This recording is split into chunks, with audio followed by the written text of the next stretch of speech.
jeg blev ringet op af Ruben. Ja. Som er en af dine bostøtter, som er noget bekymret for dig. Ja, vi havde et møde den 29. januar, hvor vi blev helt enige om, at 12. februar, så skulle vi kontakte udlejeren, fordi der er nogle ting, der ikke er i orden. Ja. Og da de så dukker op 12. februar, så begyndte de at snakke psykiatrien, og så blev jeg lidt sur på dem, fordi jeg har været inde og syg i 20 år, og det er ikke rigtig virket. Nej. Og grunden, det ændrer dagsordenen så. jamen, grunden til, at jeg bliver indlagt hver gang, det er fordi, der bliver ikke gjort noget ved de ting, der ikke er i orden. Lang tid nok til Jeff flipper ud, og så er det mig, der er the bad guy. Det gider jeg sgu ikke finde mig med. Nej. Det kan jeg da sådan set godt føle dig. Ruben, han sidder bare og snakker udenom. Okay. Og forestår psykiatrien, så får vi ikke løst problemet. Nej, det han fortæller mig, det er, at han er lidt bekymret, fordi du sådan har tanker om, du ikke rigtig vil leve mere. Ja, og det er ærgerligt, det skal gå så vidt igen. Ja. Altså, de gør ikke noget, og så det der, det ender hver gang, og det gider jeg sgu ikke finde mig med. Nej. I don't get it. Nej. Så der er nogle problemer der. Ja, der er en udlejer, der er stukket af til Thailand i 2 måneder, han er på ferie. Og så er det sgu da heller ikke nemt. Nej, døren den har været sparket ind, der tidligere på bordet var her, den har han ikke fået sat i stand, før han lejer huset ud igen. Hvad fanden har han gang i, ikke?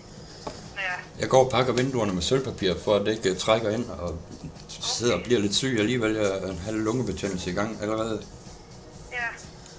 Og så videre. Så der er nogle ting i din bolig, der er helt... der er ikke dur. Ja, der er en 10-12 punkter. Okay, ja. Der er også noget med noget strøm, der heller ikke er helt i orden, som er sådan rimelig risky. Ja. Det kan jeg godt forstå, du reagerer på. Ja. Ja.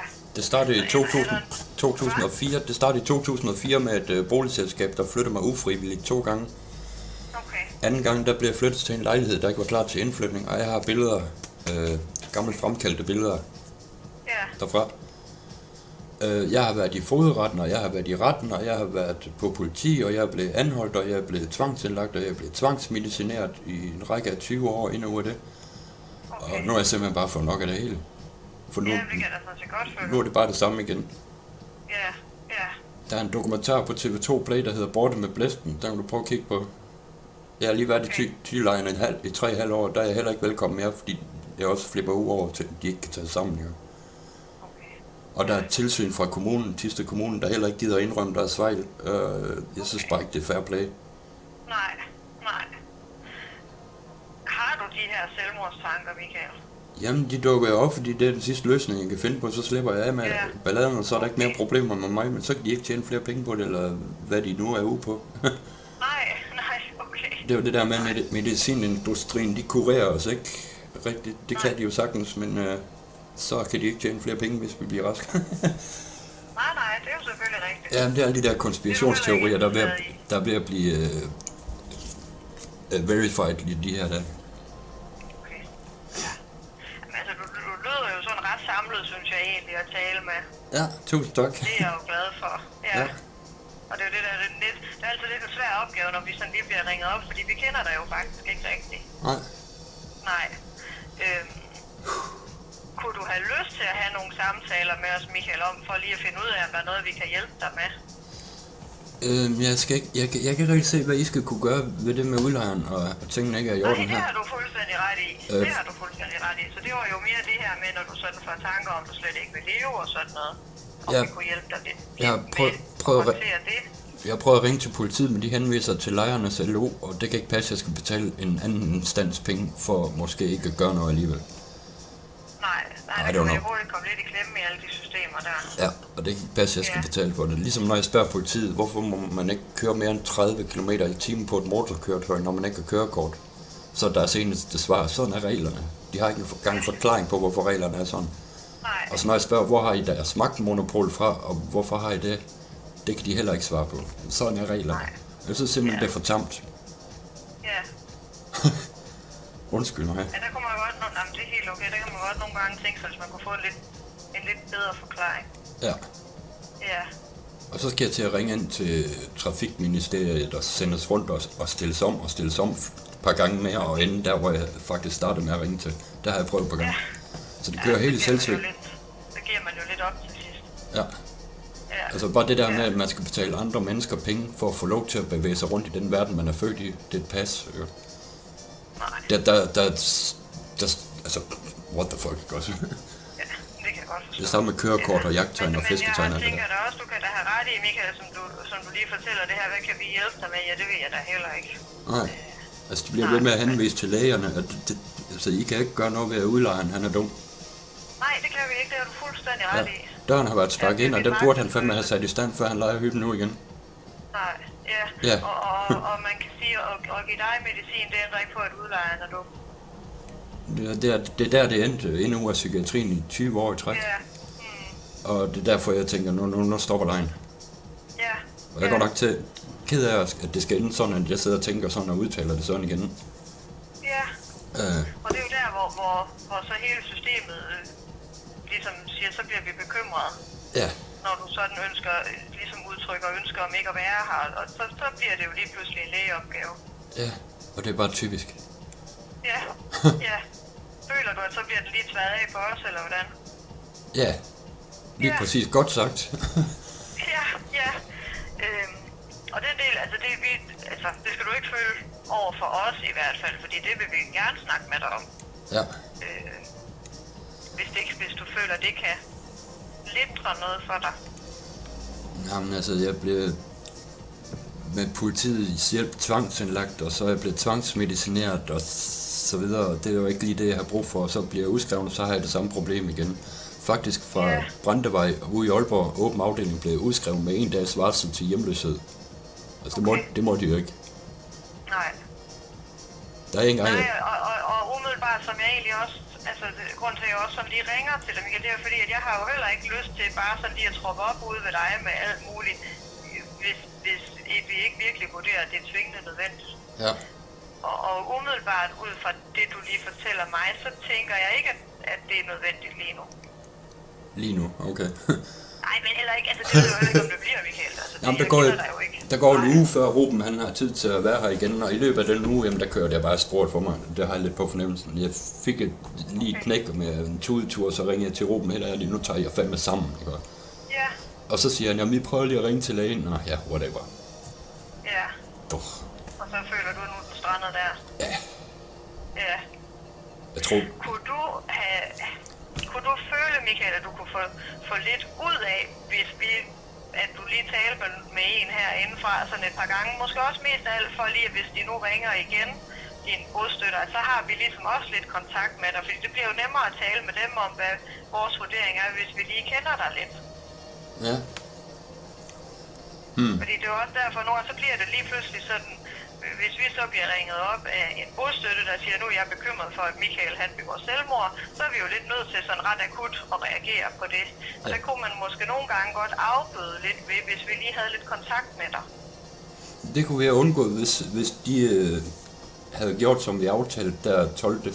februar og kontakte udlejeren. Ja. Så kunne vi have undgået alt det her. Ja, det ligger selvfølgelig lidt uden for mine hænder. Ja, så de trækker det lidt i langdrag. Hvis du føler, at du kunne få noget ud af det, Michael. Jeg synes bare, at de trækker tid nu, lang tid nok til, at jamen, så har de mig igen. Ja, så bliver du så tilpas frustreret. Mega, jeg bliver hysterisk. Altså, vi er ikke morgensur, vi er morgenhysterisk. Ja. Ja, okay. Men det er heller ikke fordi, at jeg vil tvinge dig til at have kontakt med os, Michael, hvis du ikke ønsker. Nej, men det er hyggeligt nok at have nogen at snakke med, fordi jeg kender ikke et øje herude. Nej. Efter jeg blev bedt om at forlade lejren, det var bare game over der. Okay. Jeg faktisk følte mig så presset, at jeg købte nogle biler og kørte uden kørekort, for lige at få mine ting med mig, så jeg ikke helt mistede lysten til livet. Og det står jeg nu, og må ikke tage kørekort i mange år, og har mistet 4 biler på det. Og politiet er ikke særlig lydhør for det, de ligger bare på, når de godt kan høre, at nu har jeg ret, og de har problemer med det. Okay, så du har ikke rigtig nogen steder at henvende dig heller? Nej, jeg har ingen familie. Der er 2 personer, jeg kan tillade mig at kalde venner.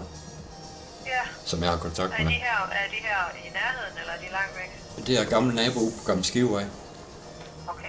Og så er der en fra lejren, han ringede i går, fordi han så min Facebook og var også bekymret.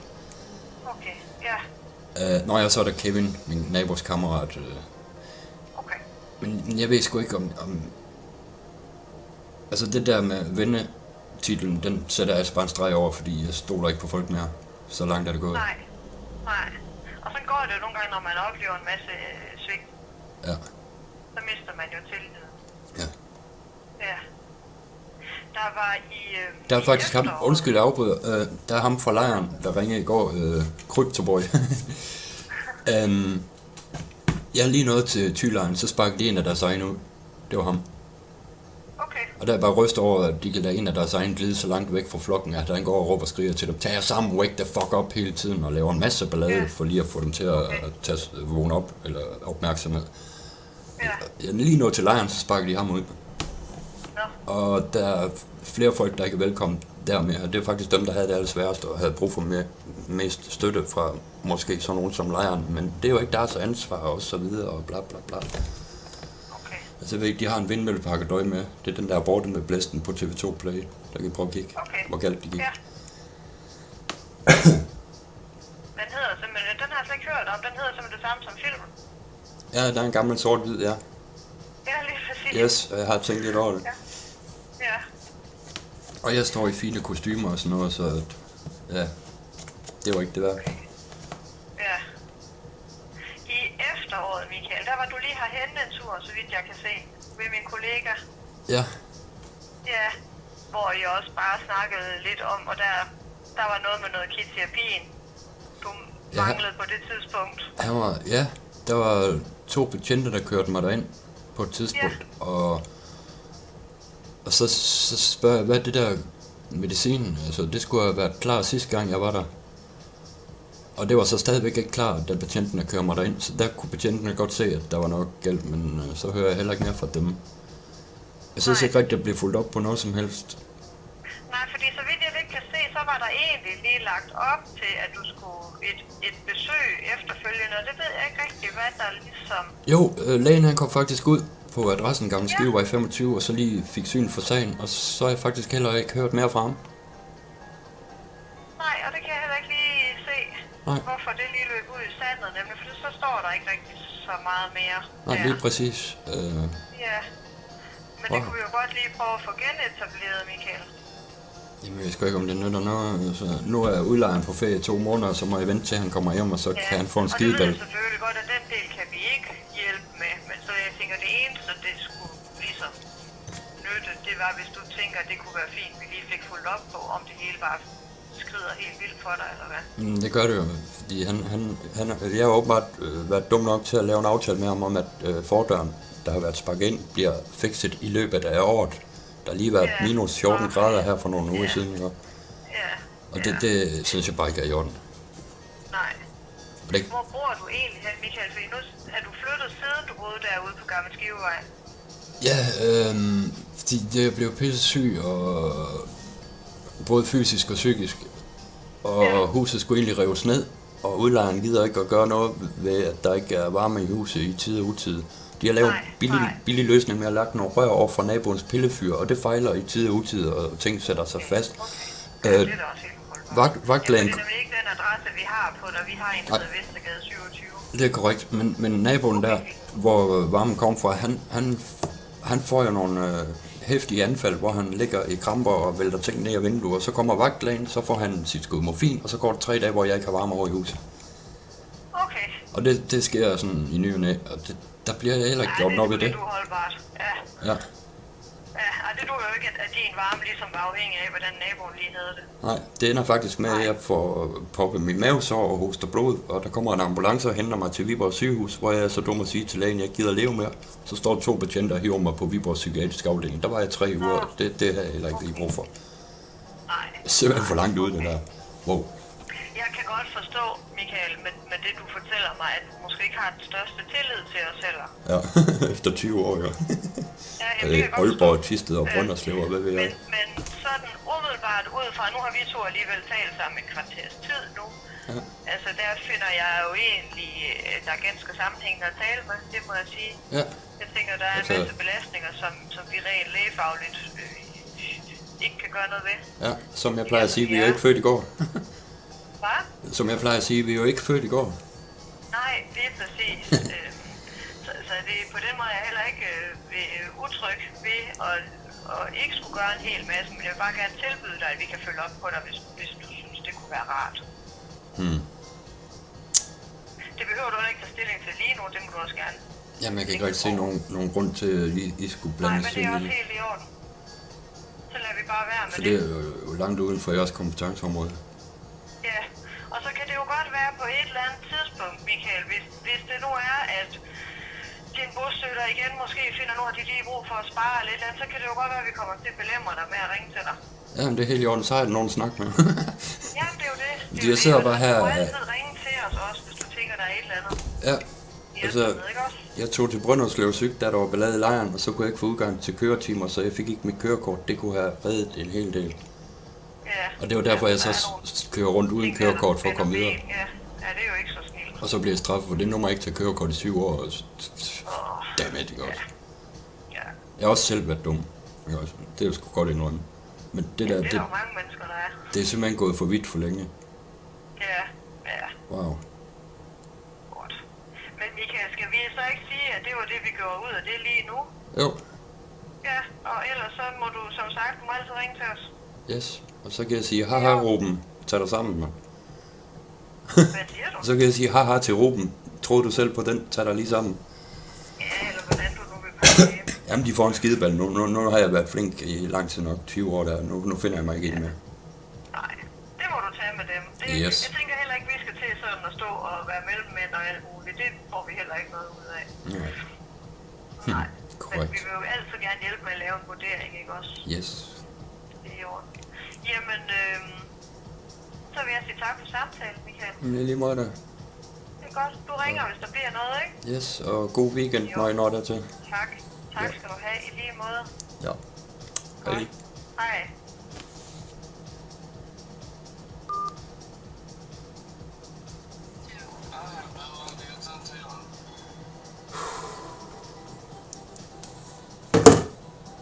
Hvad så nu? Jeg kan sidde og vente på Godot.